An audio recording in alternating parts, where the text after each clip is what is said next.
네, 감사합니다.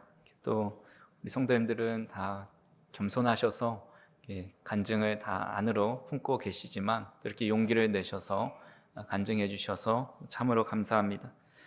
우리가 말은 하지 않지만 우리가 다니엘 기도회 동안에 각자 받은 은혜가 있을 거라 생각이 됩니다. 저도 개인적으로 많은 은혜와 또 회복의 시간이었고, 무엇보다 하나님을 사랑하는 마음, 또 하나님께서 나를 택하시고 구원하신 그 큰 은혜가 얼마나 귀한지를 다시 한번 깨닫는 시간이었습니다. 우리는 하루를 마감할 때 하나님의 은혜에 감사하고 또 그 은혜에 감사하는 힘을 얻어서 내일을 살아가는 것이 매우 중요합니다. 한 주를 마감하고 시작하면서 또 한 주 동안 받은 은혜를 다시 한번 감사하고 또 그 은혜를 힘입어 또 한 주를 살아가는 것이 매우 중요합니다. 한 달을 마무리하고 시작할 때, 또 한 해를 마무리하고 시작할 때 여전히 하나님을 사랑하고 있는지, 하나님께 감사하는 마음을 가지고 있는지를 스스로 성찰하고 점검하는 것은 매우 중요합니다. 이것은 별거 아닌 것 같지만 우리 신앙생활에 매우 큰 힘을 가져다 줍니다. 요즘 가장 인기 있는 안경 브랜드 중에 하나가 프레임 몬타나라는 브랜드가 있습니다. 이 회사를 설립한 최영훈이라는 분이 안경을 맞추려고 안경집에 갔는데 마음에 드는 안경이 없는 겁니다. 그래가지고 내가 안경을 만들어야겠다 해가지고 안경집을 차린 겁니다. 근데 한때 잘 될 때는 하루에 매출 3억이나 날 정도로 아주 핫한 브랜드가 되었습니다. 그분이 책도 냈는데 1mm 점핑이라는 책입니다. 그 책에서 이런 말을 합니다. 안경은 1mm의 미학이다. 렌즈를 감싸고 있는 부분, 코 브릿지, 템플, 다리 등 안경을 구성하는 요소의 1mm의 차이, 전체 밸런스에서 1mm의 차이가 전혀 다른 안경을 만든다. 안경뿐이 아니다. 아주 조금 다른 관점, 아주 미세한 사고의 전환이 새로운 나, 새로운 내일, 새로운 무언가를 만든다라고 말을 합니다. 저도 30년 넘게 안경을 썼는데 얼마나 많은 안경을 써봤겠습니까? 어렸을 때는 활동량이 많으니까 그냥 부러져도 또 잃어버려도 될 만한 아주 싼 안경테도 써봤고, 또 뿔테부터 무테, 또 티타늄으로 된 그런 가벼운 수십 종류의 안경을 써봤습니다. 근데 안경집에 가서 안경을 써보면 다 비슷하게 보이는데도 안경마다 착용감이 다르고 주는 이미지가 다릅니다. 뭐니 해도 비싼 안경이 얼굴에 잘 맞는 것 같고 또 착용감이 좋게 느껴집니다. 근데 안경의 착용감 그리고 사람에게 주는 이미지는 1mm의 차이밖에 나지 않는다는 겁니다. 손바닥만한 작은 안경에서 어떤 변화를 주면 큰 변화를 줄 수 있겠습니까? 매우 작은 차이지만 그 작은 차이가 전혀 다른 안경을 만드는 것입니다. 우리의 신앙생활도 마찬가지라는 겁니다. 우리 신앙생활의 아주 작은 부분들이 큰 차이를 만듭니다. 또 우리가 얼마나 하나님의 은혜를 깨닫고 그에 합당한 감사를 드리며 살아가는지, 그 은혜에 보답하는 삶을 살아가기 위해서 날마다 자신을 성찰하는지에 따라서 우리의 믿음이 정말 존귀한 믿음이 될 수 있고, 아니면 겉으로 보이는 믿음만 있어 보이는 사람으로 비춰질 수도 있는 것입니다. 사도 바울은 고린도전서 15장 31절에 이런 고백을 합니다. 같이 한번 읽어보겠습니다. 형제들아, 내가 그리스도 예수 우리 주 안에서 가진 바 너희에 대한 나의 자랑을 두고 단언하노니 나는 날마다 죽노라. 아멘. 사도 바울은 날마다 하나님 앞에 자신이 죽어 있는지, 자신의 욕망이 살아 있는지를 점검했다라는 겁니다. 그리고 늘 자신은 죽고 예수님으로 살아가는 삶을 살려고 성령님을 붙잡고 자신도 최선의 노력을 다하며 살아갔습니다. 그리고 오늘 우리가 읽은 말씀은 사도 바울이 하나님 앞에 어떻게 살아왔는지, 그리고 어떻게 앞으로 살아갈지를 결단하고 있는 모습을 보여줍니다. 그래서 오늘 말씀을 통해서 저와 우리 성도님들도 이 사도 바울처럼 하나님 앞에 자신을 돌아보고 다시 믿음을 세워가는 귀한 시간이 될 수 있기를 간절히 소망합니다. 첫 번째로 우리는 하나님께 드린 서원을 점검해 보아야 합니다. 오늘 본문 18절의 말씀을 다시 한번 보시면 바울은 더 여러 날 머물다가 형제들과 작별하고 배 타고 수리아로 떠나갈새 브리스길라와 아굴라도 함께 하더라. 바울이 일찍이 서원이 있었으므로 겐그레아에서 머리를 깎았더라 라고 말씀하고 있습니다. 오늘 우리가 본문에 읽은 말씀은 사도 바울이 2차 전도 여행을 마무리하고 이제 안디옥으로 돌아가는 길에 있었던 일입니다. 그는 하나님의 은혜로 1차 전도 여행을 잘 마치고 이제 다시 1차 전도 여행 때 세운 교회를 돌아보기 위해서 2차 전도 여행을 계획합니다. 아마 마음속에 1차 전도 여행을 떠날 때는 처음 초행길이라서 좀 걱정되고 떨리는 마음이 있었겠지만 이 두 번째 떠나는 그 길에서는 그래도 마음속에 좀 수월하지 않을까, 좀 더 한번 가본 길이니까 좀 낫지 않을까 그런 생각을 했을 것입니다. 하지만 2차 전도 여행은 그가 생각했던 것만큼 만만하지 않았습니다. 빌립보에서 감옥에 갇히기도 하고 아덴에서 철학적으로 논리적으로 복음을 전했지만 열매가 많지 않았습니다. 또 고린도에 가서는 여러 시련과 역경을 경험하게 됩니다. 고린도 지역은 당시 지중해 무역의 중심 도시였고 사람들이 끊임없이 드나드는 돈과 발달된 문화가 넘쳐났던 도시입니다. 하지만 그 번영 뒤에는 영적인 어두움이 자리 잡고 있었습니다.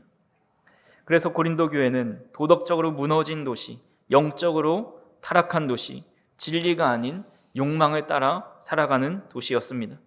이런 곳에서 사도 바울이 1년 6개월 동안 복음을 전하니 얼마나 힘이 들었겠습니까? 그럼에도 불구하고 고린도에서 하나님께서 은혜를 주셔서 바울의 복음을 듣고 회심한 사람들, 수많은 열매들이 있었습니다. 하지만 그런 열매들이 나타날수록 많은 방해들도 있었습니다. 결국 사람들은 다른 사람을 선동해서 바울을 총독 앞에 세우는 법적인 공격까지 감행하게 됩니다. 그래서 결국 사도 바울은 고린도에서 일어난 그런 소동들로 인해서 더 이상 그곳에 머물 수 없게 되어서 겐그리아 지역으로 이동을 하게 된 겁니다. 그리고 그곳에서 자신이 서원한 것을 생각하면서 머리를 깎고 있습니다. 이때 사도 바울이 한 서원은 나시린의 서약을 의미합니다. 나시린의 서약은 자신을 하나님 앞에 온전히 드리겠다라고 특별히 구별된 삶을 살겠다라는 결단입니다. 그래서 민수기 6장에 보면 나시린으로 서약한 사람들이 어떤 것을 지켜야 하는지에 나오는데 그 첫 번째가 바로 포도주와 독주를 멀리하는 것입니다.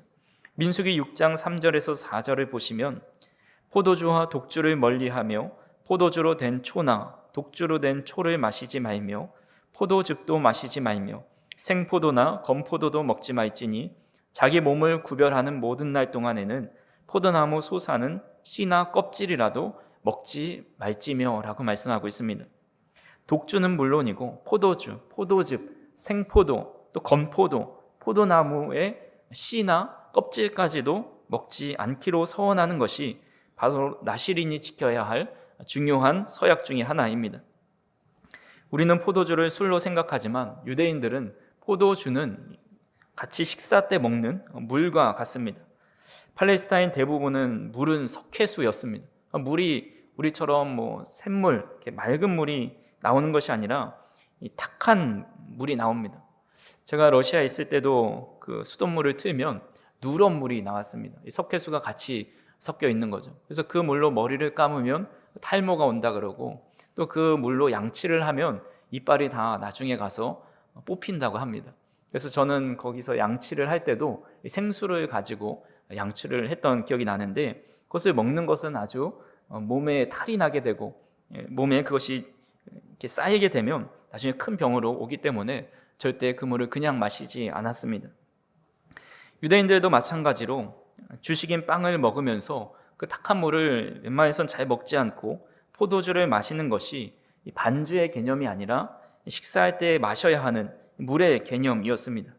하지만 나시린의 서원을 한 사람은 이 서원한 기간 동안에 이 뿌연 석회수를 마실지언정 포도주를 입에 대지 않았습니다. 그것은 자기 자신을 일반인과 구별하여서 하나님께 온전히 드린다, 또 하나님께 구별된 삶을 살아간다라는 서원을 한 것입니다. 그리고 두 번째 준수 사항이 머리에 칼을 대어서 삭도를 내어 머리를 자르지 않는 것입니다. 유대인들에게 머리는 심장과 함께 생명의 상징입니다. 나시린은 자신의 마음과 생명을 다 주님 앞에 드린다는 의미로 머리를 자르지 않은 것입니다. 그리고 세 번째로 시체와 접촉하지 않는 겁니다. 시체는 부정을 의미하고 죽음을 상징하기 때문에 시체를 만지게 되면 부정하게 되는데, 영적으로 이 죽은 것과 타협하지 않고 죄와 옛사람으로 돌아가지 않겠다는 의미로 시체와 접촉하지 않고 누가 가족 중에 누가 돌아가셔도 그것을 만지지 않았습니다. 교회를 핍박하던 사도 바울이 다메섹 도상에서 자신을 부정하던 예수 그리스도에게 사로잡힌 그 순간부터 사실은 그는 하나님께 온전히 드려진 사람입니다. 수많은 전도 여행을 통해서 수리아 안디옥부터 유럽과 로마 지역까지 계속해서 복음을 전파하면서 자신을 온전히 하나님께 드리는 삶을 살았습니다. 그런 사도 바울이라면 사실 새삼스럽게 나시린의 서약을 할 필요가 없습니다. 그는 예수님을 만난 이후부터 나시린의 삶을 살아갔기 때문입니다. 하지만 바울은 이 고린도에 체류하면서 나시린으로 1년 6개월 동안 머리를 자르지 않을 뿐만 아니라 포도주를 입에 대지도 않았습니다.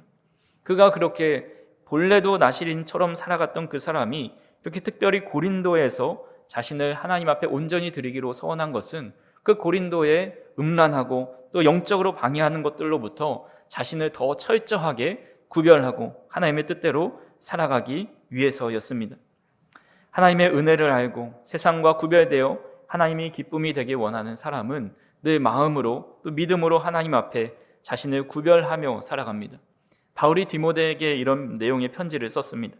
디모데전서 5장 23절에 보면 이제부터는 물만 마시지 말고 내 위장과 자주 나는 병을 위하여는 포도주를 조금씩 쓰라라고 말씀하고 있습니다. 디모데도 하나님 앞에 자신을 구별하여 드리기 위해 거룩한 삶을 살기 위해서 포도주 대신 물을 마신 것 같습니다. 근데 사도 바울이 디모데에게 이 석회수를 많이 마시면 위장에 탈이 나기 때문에 내 몸을 생각해서 포도주를 조금씩 마시라라고 권면하고 있는 것입니다. 바벨론에 끌려간 다니엘도 왕궁에서 제공된 음식을 거부합니다.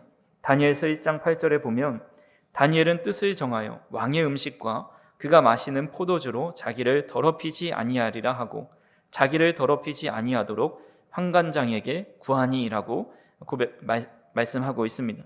그러니까 다니엘은 자신을 완전히 구별하여서 하나님의 뜻대로 살아가기로 결단했다라는 겁니다. 사도 바울도 또 디모데도 또 다니엘도 믿음의 여러 인물들도 영적으로 나태해질 수 있고 무너질 수 있는 그곳에서 자신에게 뜻을 정하고 하나님 앞에 구별되어 살아가기를 서원하고 있습니다. 그리고 아마 물을 마실 때마다 맞아, 내가 하나님께 이런 결단과 뜻을 정하였지 라고 하면서 자신을 돌아보았을 것입니다. 그래서 사도 바울은 고린도 교회 성도들에게 자신이 어떤 마음으로 그렇게 믿음을 지키고 있는지 이런 고백을 합니다. 고린도전서 9장 27절의 말씀 같이 한번 읽어보겠습니다. 내가 내 몸을 쳐 복종하게 함은 내가 남에게 전파한 후에 자신이 도리어 버림을 당할까 두려워함이로다. 아멘. 자신이 늘 자신을 쳐서 말씀에 복종하게 하고 뜻을 정하는 것은 자기가 혹여라도 믿음의 길을 벗어날까 늘 자신을 경계하고 돌아보았다라는 겁니다. 그래서 날마다 자신이 드린 서원을 잘 이행하고 있는지 자신을 돌아봅니다.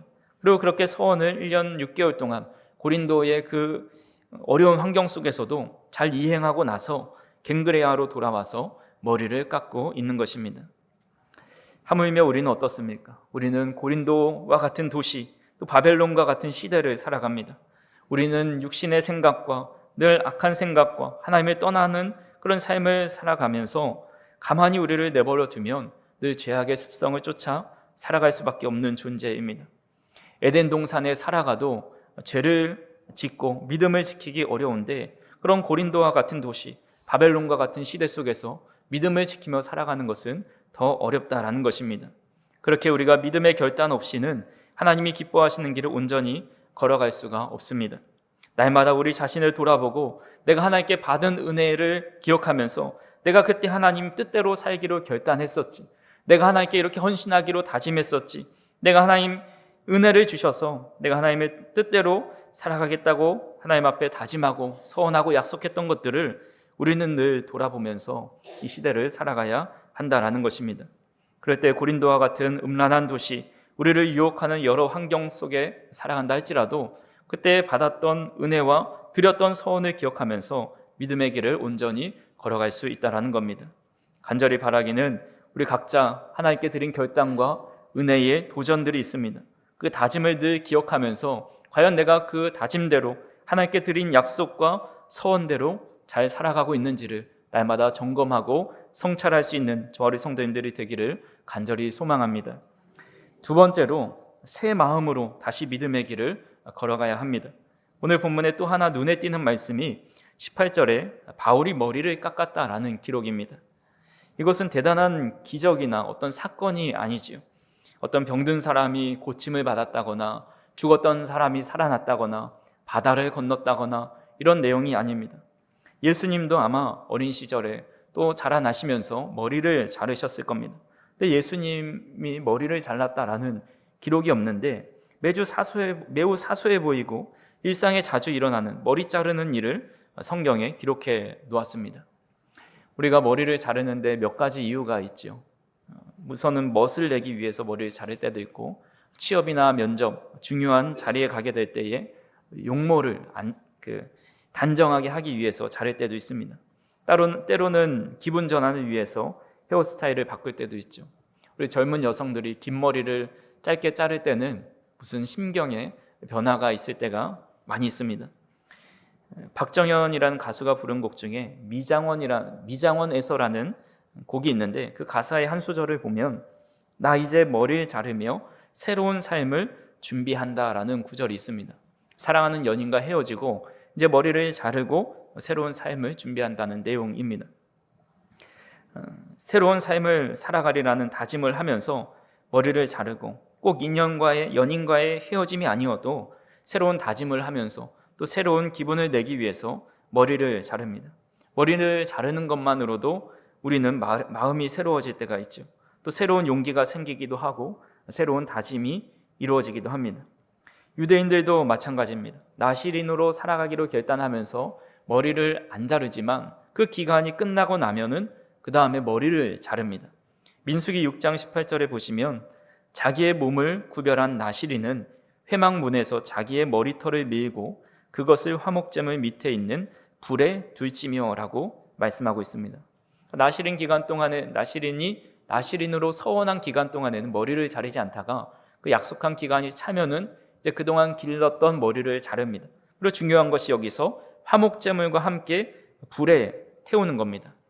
이것이 단순히 불에 태우는 행위가 아니라 내가 그동안 참고 억누르고 살았으니까 이제 마음껏 내 마음대로 살아도 되겠다라는 것이 아니라 이제 이후로도 자신의 전부를 하나님 앞에 태워드린다는 새로운 마음을 가지고 이 머리를 잘라서 화목제물 밑에 불에 태우는 것을 의미합니다. 사실 사도 바울은 이제 자신의 사명을 다했으니 머리를 깎고 집으로 돌아가 쉴 법도 합니다. 근데 오늘 본문 19절 말씀에 보면 에베소에 와서 그들을 거기 머물게 하고 자기는 회당에 들어가서 유대인들과 변론하였다라고 말씀하고 있습니다. 그러니까 머리를 깎고 에베소로 간 겁니다. 그리고 회당에 가서 강론합니다. 이 변론하다는 것이 강론했다, 설교하다라는 의미인데 그곳에서도 복음을 전한 겁니다.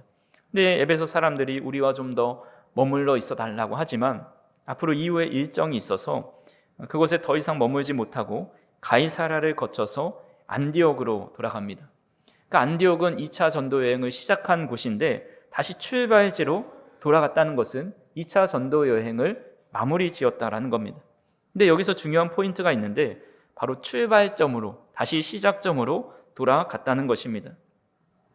사도 바울이 예수님을 만나 변화되었을 때를 보통 AD 33년에서 35년으로 보고 있습니다. 그리고 2차 전도여행을 마치고 안디옥으로 돌아갔을 때를 AD 52년으로 보고 있습니다. 그러니까 예수님을 바울이 만난 이후에 약 20년 동안 말씀을 연구하고 1차 전도여행 또 2차 전도여행 수천 킬로를 다니면서 고난을 겪으며 복음을 전했습니다. 그래서 많은 열매를 거두게 되었죠.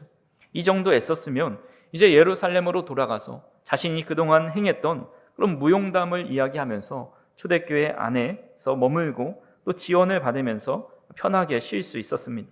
하지만 그는 머리를 깎고 마음을 새롭게 하기 위해서 다시 처음으로 안디옥으로 출발지로 돌아간 것입니다.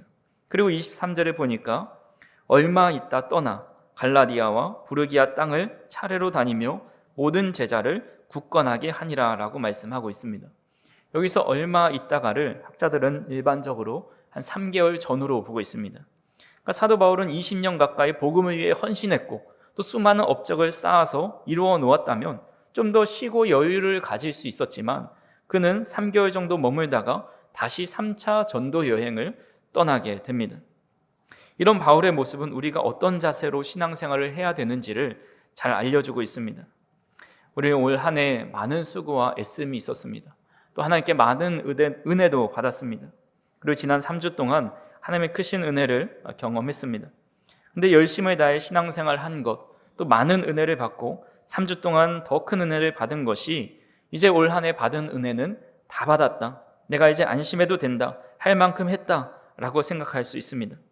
하지만 사도 바울은 자신이 헌신하고 또 수고하고 애쓴 것을 차곡차곡 쌓아놓고 그것을 세보면서 만족해 하는데 머무르지 않았다라는 겁니다. 과감하게 머리를 자르고 안디옥으로 돌아가서 다시 새 마음으로 믿음의 여정을 또 떠나는 것을 보게 됩니다. 우리도 마찬가지로 우리의 믿음이 과거에 어떤 체험이 있었든지 또 어떤 열심으로 직분을 받았든지 또 어떤 수고를 했든지 모든 것이 다 중요하지만 우리는 신앙의 원점으로 다시 돌아와서 새로운 믿음을 가지고 다시 믿음의 발걸음을 떠나는 것이 매우 중요하다라는 것입니다. 여수에 가면 김순현 목사님이 심우하는 갈릴리 교회라는 교회가 있습니다. 그분이 2004년도에 부임해서 2006년부터 지금까지 교회를 정원으로 가꾸고 있습니다. 처음에 꽃을 심고 정원으로 가꿀 때 주변의 어르신들이 아니 먹지도 못하는 거 뭐 그렇게 많이 심어 놓냐라고 이야기하기도 합니다. 근데 2, 3년이 지나니까 그렇게 말씀하셨던 분들이 모종을 좀 달라고 이야기하기도 하고 또 그 정원을 통해서 동네가 예뻐졌다고 칭찬하면서 같이 도와주는 분들이 생겨났다고 합니다. 동네 주민들뿐만 아니라 관광객들에게도 인기가 있어서 여수에 방문하면 한 번쯤 가서 그 교회의 정원을 둘러본다고 합니다. 그 목사님은 말하기를 우리는 하나님의 밭을 잘 돌보라고 부름을 받은 정원사다라고 말을 합니다. 물론 그 일을 하는 것은 쉽지 않습니다. 뜨거운 여름에 정원을 매일같이 돌보고 물을 주는 일은 쉽지 않다고 합니다. 그럼에도 목사님은 그 일을 절대로 미루지 않는다고 이야기합니다. 만약 자신이 좀 힘들고 또 지친다고 해서 물을 주지 않고 정원을 돌보지 않으면 연약한 풀과 꽃은 그대로 힘을 잃어버리게 되고 또 잡초가 금세 무성하게 자라나기 때문이라고 이야기합니다. 아무리 정원을 그동안 잘 가꿔 놓았다 할지라도 이 정원을 돌보지 않으면 그 정원은 금세 잡초가 생기고 꽃들은 시들어 버리고 맙니다. 우리가 아무리 과거에 많은 은혜를 받았고 많은 헌신을 드렸다 할지라도 그 늘 마음을 새롭게 하고 초심으로 돌아가고 날마다 우리 자신을 돌아보지 않으면 그 신앙은 점점 병들어가는 신앙이 된다라는 것입니다. 프랑스 왕국의 철학자이자 계몽주의 작가인 볼테르라는 분이 우리 정원을 가꾸는 것은 우리의 몫이다라는 말을 하였습니다. 하나님께서 우리에게 부어주신 은혜와 받은 복을 되뇌이고 마음을 새롭게 하고 우리의 신앙을 날마다 가꾸는 것은 바로 우리의 몫이고 우리가 걸어가야 할 믿음의 모습이다라는 것입니다. 그렇게 오늘 말씀을 통해서 우리는 사도 바울의 모습을 다시 바라보게 됩니다. 사도 바울은 단순히 사역을 많이 한 사람이 아니라 늘 하나님 앞에서 자신이 옳은 방향으로 가고 있는지를 점검한 사람입니다. 자신이 받았던 은혜를 가지고 하나님께 드렸던 약속, 하나님께 드렸던 서원, 내가 하나님을 향해서 이런 일을 하겠다고 했던 것들을 날마다 상기하면서 그 서원을 잘 지키고 있는지를 자신을 돌아보면서 살아갔던 사람입니다. 그리고 그것을 잘 이행한 다음에 머리를 깎고 다시 처음처럼 다시 새 마음을 가지고 3차 전도 여행을 떠나게 됩니다. 그의 믿음은 시간이 지날수록 익숙함으로 흐려진 것이 아니라 오히려 더 단단해지고 더 새로워졌습니다. 간절히 바라기는 저와 우리 성도님들도 올 한 해 시작하면서 하나님, 내가 올 한 해 이런 일들을 하나님께 하고 싶습니다. 때로는 은혜를 받았을 때 하나님, 제가 하나님께 이런 헌신을 드리고 싶고 정말 예배를 잘 지키고 싶고 하나님의 뜻대로 살아가고 싶습니다. 서원하고 약속하신 것이 있으리라 생각이 됩니다. 올 한 해 과연 내가 그 서원을 잘 지켰는지, 하나님께 드린 약속을 잘 이행하고 있는지를 날마다 점검할 수 있기를 바랍니다. 또한 우리가 그동안 이룬 것을 뒤로 하고 믿음의 여정 속에서 이 믿음의 길을 멈추지 않고 다시 처음의 자리, 머리를 깎고 마음을 새롭게 함으로 다시 하나님을 향한 열정을 가지고 하나님의 뜻을 향해 달려갈 수 있는 저 우리 성도님들이 되기를 간절히 소망합니다. 기도하시겠습니다. 사랑과 은혜가 풍성하신 하나님 아버지, 우리를 오늘 다시 주님의 은혜의 자리로 불러주시니 감사를 드립니다. 우리가 받은 은혜를 잊고 살아갈 때도 있었고 하나님께 드린 약속과 서원을 때로는 우리의 연약함으로 인해 이행하지 못할 때도 많이 있었음을 고백합니다. 우리가 한 해를 갈무리하는 이 시점에서 다시금 우리가 드렸던 약속을 잘 이행하고 있는지 스스로를 성찰할 수 있도록 인도하여 주시고 우리의 머리를 갖고 마음을 새롭게 함으로 다시금 하나님의 뜻을 향해 날마다 새로운 마음으로 달려갈 수 있는 우리 모두가 될 수 있도록 인도하여 주옵소서. 감사를 드리며 예수님의 이름으로 기도하옵나이다. 아멘.